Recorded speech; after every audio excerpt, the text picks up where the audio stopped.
We had to get it out. You know, we had to.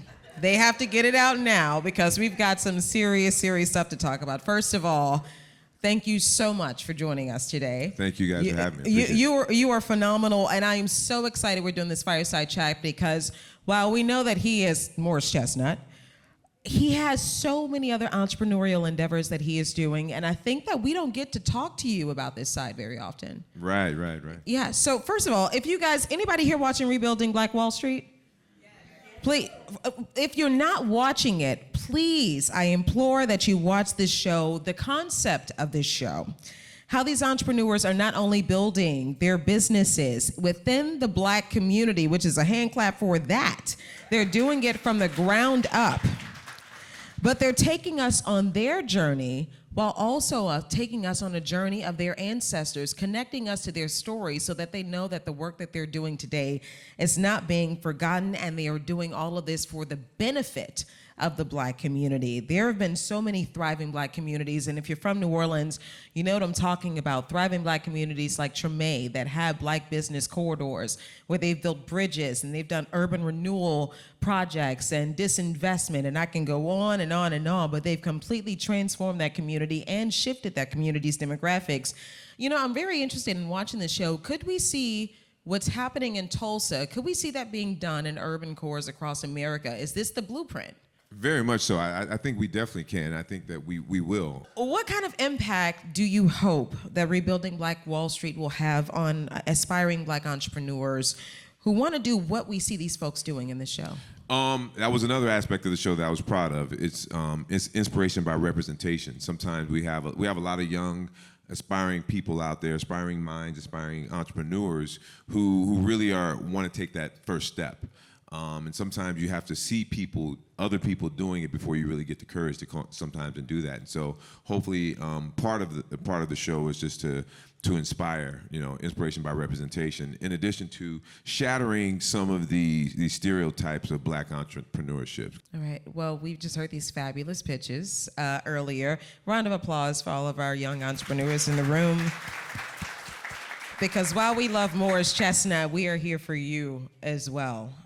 And people like those in this audience, they have very, very brilliant ideas. So I know that the opportunities are more abundant, but yes, access to funding and having projects like what we're doing here today with BizTech Challenge exactly is a great way for them to get started. Yeah, so like I said, one of the challenges for young entrepreneurship is capital. Right. Raising capital and obtaining capital. And I think opportunities that Calvin has given everyone here with this opportunity is these types of programs are much needed to help young entrepreneurs just take that first step, get that launch. Right. And then I think also overcoming that challenge is continue to build relationships. I'm sure all these young entrepreneurs here, they're going to start talking to all of our judges and keeping the relationships going, keeping the connections. Because it's not just about what you know, it's also about who you know. Right. So cultivating that, and that's in every business. And right, there's not a business I don't really know too many businesses that you can just sit at home in your basement, without building relationships and not benefiting from it. So that's with every business. So that's one of the ways to overcome the challenges of obtaining capital. I respect you so much because HBCU students specifically, Black students do not get this opportunity. So to have this opportunity created to pitch their ideas, this is amazing. And if they don't win, you can ask Morris for money. It's a win-win. Doesn't it work out? He got a little something, like a little pocket change. I have said this, and I've said this before, and I know that a lot of corporations now are realizing it, but the Black dollar matters, and we stimulate the economy. Very much so. And the show showcases the potential for economic empowerment within our own community, not having to step outside of it. How can we collectively support and uplift Black-owned businesses to ensure their long-term successes? Yeah, and that's a key component in the development of wealth within the Black community. It's recirculating the dollar within Black businesses. Right. There was a stat, and I'm not sure how accurate the stat was, but there was a stat that in the Asian community, their dollar recirculated within their community for 30 days. Mm-hmm. In the Jewish community, it was 20 days. They say in the Black community, it's 6 hours. So when you really think about that, I believe I believe the numbers are. I think the gross income of Black Americans is $1 trillion, and I believe only 2% is reinvested. Well, let's just start trying to get that number up to 5%, then to 10%, and then I think that then we'll realize generational wealth and continued in shrinking of the wealth gap. Once we continue to reinvest in ourselves, but I think it's a reciprocal situation. It's not just investing in Black businesses because they're Black businesses. I think that's the first step, but I also think a part of that step as well is Black businesses providing a great services for the Black patrons. So it works both ways. It's not just one way. Right. You know? Yeah. Well, you're an entrepreneur yourself. I know Yes. that we all know about the best man and the best man holiday, and I can go on and on and on and on. But can you talk about some of your entrepreneurial endeavors and some of the businesses that you're currently dealing with right now? Right. Well, so I'm doing. So I'll talk. How about I talk about a couple of the failed businesses? Okay, go ahead. Yes, please. So it's important for me to convey to people, the aspect of failing, and then not letting that to be the end all with everything, because most entrepreneurs, most people in life have failed at some point or another. There's no one hits on the very first thing most of the time. And when someone wins the lottery, I'm sure it's not the first time they played it, right? So it's basically, so I've had numerous failed businesses. I've had car dealerships that failed. I've had cleaning businesses that failed.